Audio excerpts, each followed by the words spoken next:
عالم اسلام میں سے عالم عرب ان کے شکنجے میں جا چکا، کیوں بنا کر کھڑے ہوئے ہیں اسرائیل کو ماننے کے لیے اور سر تسلیم خم کرنے کے لیے؟ بہرحال نوٹ کر لیجئے، عالم عرب جا چکا۔ کوئی دن کی بات ہے، میں سنسنی پیدا نہیں کرنا چاہتا، لیکن حالات اور واقعات سے نگاہیں بند کرنا بھی کوئی دانش مندی کی بات نہیں ہے۔ یہ ایودھیا کی مسجد شہید کی گئی، ابھی یہ ایک بہت بڑا مزار جو ہے شہید کیا گیا، اور اس کے ساتھ کئی مسجدیں شہید کی گئی۔ یہ سب کیا ہے؟ یہ مسلمانوں کی نفس دیکھی جا رہی ہے کہ کوئی غیرت اور حمیت نام کی کوئی شے باقی ہے؟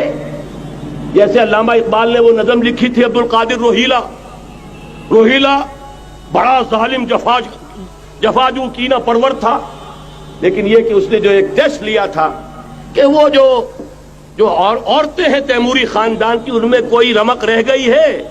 معلوم ہوا کہ نہیں، کہ غیرت نام تھا جس کا گئی تیمور کے گھر سے، ختم، غیرت نکل گئی۔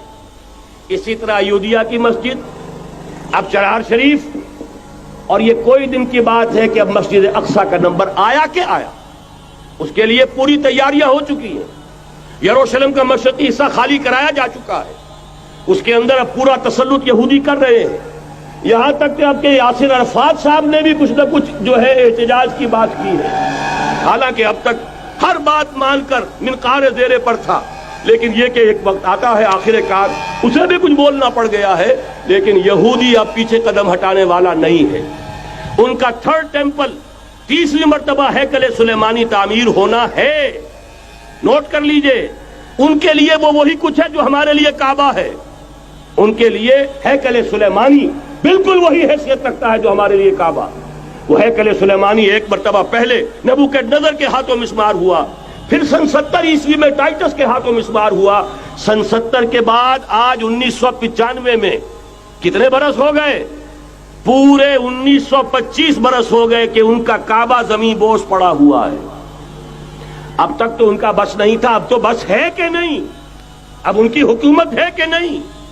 اب شاہ حسن ہو چاہے شاہ حسین، ان کے نوکر اور چاکر ہیں یا نہیں؟ اب انہیں ڈر کس کا ہے؟ لہذا کوئی دن کی بات ہے، مسجد اقصی شہید ہوگی اور ٹیمپل کی تعمیر شروع ہوگی۔ یہ تو بہرحال ایک نقشہ ہے۔ اگلا نقشہ آپ کو بتانا چاہتا ہوں، ایک دوسری تصویر ہے۔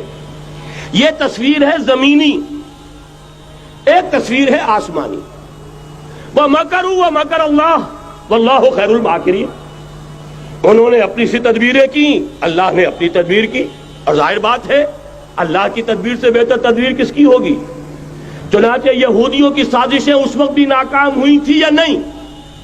ظاہر بات ہے جاء الحق وزهق الباطل ان الباطل کان زهوقا۔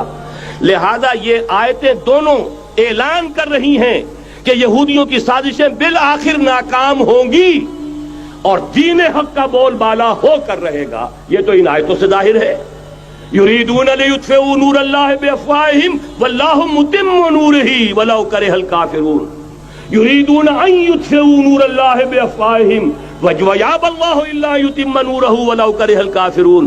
هو الذی ارسل رسولہ بالہدی ودین الحق لیظہرہ علی الدین کلہ ولو کرہ المشرکون۔ اللہ نے تو بھیجا ہی ہے اپنے رسول کو اس فیصلے کے ساتھ اور یہ ذمہ داری اور مشن دے کر کہ جو دین حق آپ کو دے کر بھیجا جا رہا ہے اسے غالب کیجئے، نافذ کیجئے، قائم کیجئے۔ اس مشن کے ساتھ بھیجا جا رہا ہے۔ قرآن کہتا ہے ببانگ دول وما ارسلناک الا کافۃ للناس بشیرا ونذیرا۔ اے محمد صلی اللہ علیہ وسلم، ہم نے نہیں بھیجا ہے آپ کو مگر پوری نوع انسانی کے لیے بشیر اور نذیر بنا کر۔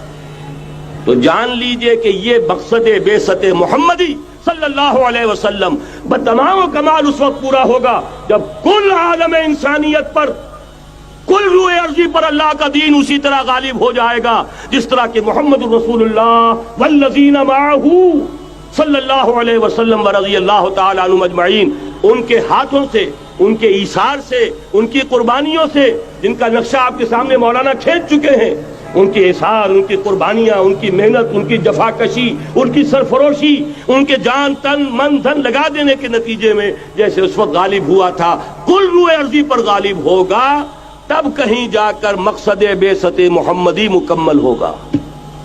یہی وجہ ہے اقبال نے کہا تھا وقت فرصت ہے کہاں، کام ابھی باقی ہے، نور توحید کا اتمام ابھی باقی ہے۔ لیکن ساتھ ہی خوشخبری بھی دی تھی، یہ چمن معمور ہوگا نغمہ توحید سے، آئے گا وہ دور، یہ چمن معمور ہوگا نغمہ توحید سے، لازماً آ کر رہے گا۔